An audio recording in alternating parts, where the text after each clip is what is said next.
صدیق اکبر رضی اللہ تعالیٰ عنہ سے پوچھا گیا آپ کی سب سے زیادہ دلی 3 خواہشیں کیا؟ چلے میں ایک سوال آپ سے بھی کر لیتا ہوں جو یہاں موجود ہے کہ اگر آپ سے کوئی پوچھے the most favorite desires، اپنی خواہشات سوچے کہ اگر 3 خواہشات کوئی کہے کہ سب سے آپ کی زندگی کی سب سے اہم خواہشات کیا ہے تو چیک کر رہا ہوں صدیق اکبر رضی اللہ تعالیٰ کی 3 خواہشیں دیکھو.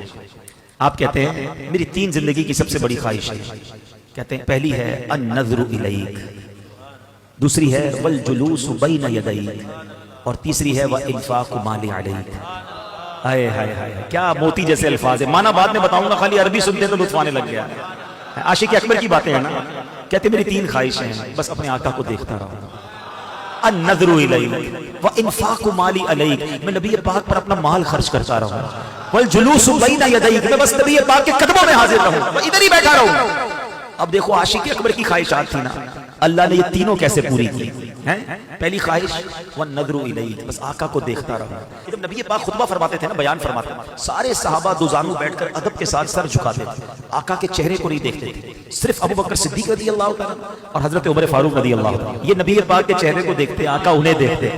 وہ نبی پاک کو دیکھ کر مسکراتے، آقا انہیں دیکھ کر مسکراتے. اب پہلی خواہش النظر الیک، آئے ہائے کیسے پوری ہوئی. کتابوں میں ایک جملہ میں نے پڑھا کہ وہ عبادت جو صدیق اکبر نے غار ثور میں نبی پاک کے دیدار والی عبادت کی نا، جب آقا گود میں تھے. ٹرائی ٹو انڈرسٹینڈ، ذرا ریئلائز کرو جب کوئی کسی کی گود میں ہوتا ہے دیدار کیسا ہوتا ہے. آنکھیں کیسی دیکھی ہوں گی، ابرو کیسے دیکھے ہوں گے، داڑھی کیسی دیکھی ہوگی، پیارے آقا کے مبارک کان کیسے دیکھے ہوں گے، اور کتنا جی بھر کے دیکھا ہوگا. علماء کہتے ہیں جس وقت صدیق اکبر نبی پاک کا اس وقت جو دیدار کر رہے تھے، کائنات میں وہ عبادت کوئی اور نہیں کر رہا. صرف صدیق اکبر کو یہ مقام حاصل تھا کہ اس طرح نبی پاک کا دیدار نصیب ہوا. اللہ نے پہلی خواہش ایسے پوری کی. دوسری خواہش وانفاق مال علیک، حضور آپ پر مال خرچ کرتا رہوں، بس میری یہ خواہش ہے. آپ نے ایک بار نہیں، ایک سے زائد بار نبی پاک کی بارگاہ میں اپنا سارا مال پیش کیا. پہلے ایک اور بات بتاؤں کہ پیارے آقا علیہ الصلوۃ والسلام حدیثوں میں لکھا کہ صدیق اکبر رضی اللہ تعالیٰ کا مال یوں استعمال فرماتے تھے جیسے اپنا مال استعمال فرماتے ہیں. اتنی کلوزنس تھی کہ پوچھا نہیں جاتا تھا. نبی پاک صدیق اکبر کے مال کو استعمال فرماتے. اور وہ حدیث اللہ اکبر آپ فرماتے جس کا مضمون ہے جتنے لوگوں نے مجھ پر احسان کیا میں نے سب کا احسان چکا دیا، مگر ابو بکر نے جو مجھ پر احسان کیا ہے قیامت کے دن اس کا بدلہ میں رب سے لے کے اسے لوٹاؤں گا. اللہ اکبر. کس کس شان کو بیان کیا جائے. اللہ کے حبیب کی دعائیں کس طرح انہوں نے لی. ارے بلال حبشی سے کون محبت نہیں کرتا، ہمارے عاشقوں کے امام ہیں، مؤذن رسول ہیں، انہیں چھڑا کر کون لایا. امیہ جو تھا اتنا ظلم کرتا تھا، ابو بکر صدیق قریب سے گزرے، دیکھا بلال کو مار رہے ہیں، تپتی ریت پر لٹاتے ہیں. آپ نے اس کے مالک سے کہا کیوں تنگ کرتے ہو، یہ مسلمان ہو گیا ہے کیوں مارتے ہو. کہا ابو بکر تمہیں بڑا شوق ہے، خرید لو اسے. آپ نے بتاؤ کتنے پیسے لوگے. وہ تھوڑے پیسے بتاتا، آپ نے کہا اوکے. وہ اور پیسے بڑھاتا، آپ نے کہا ٹھیک ہے. وہ ڈیل ڈن کرتا، پھر پیسے بڑھا دیتا. وہ جتنے مانتا رہا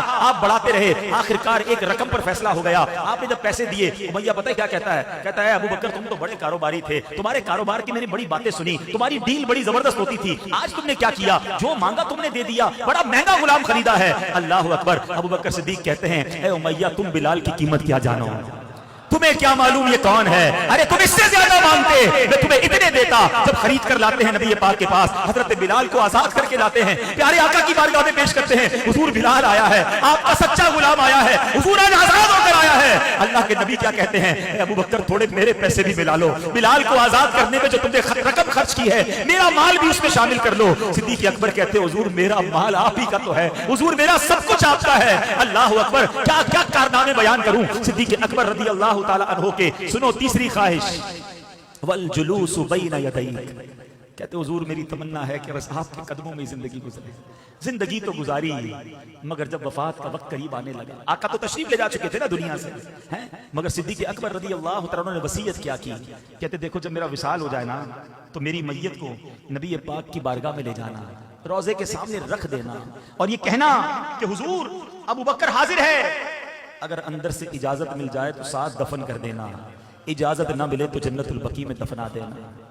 یہاں ایک بڑی باریک سی بات ہے، عقیدے کی بات کر دوں. یہ تو وصیت صدیق اکبر نے کی کتابوں میں لکھا. صحابہ نے کیوں عمل کیا؟ کیونکہ صحابہ جانتے تھے کہ حضور مزار میں حیات ہیں.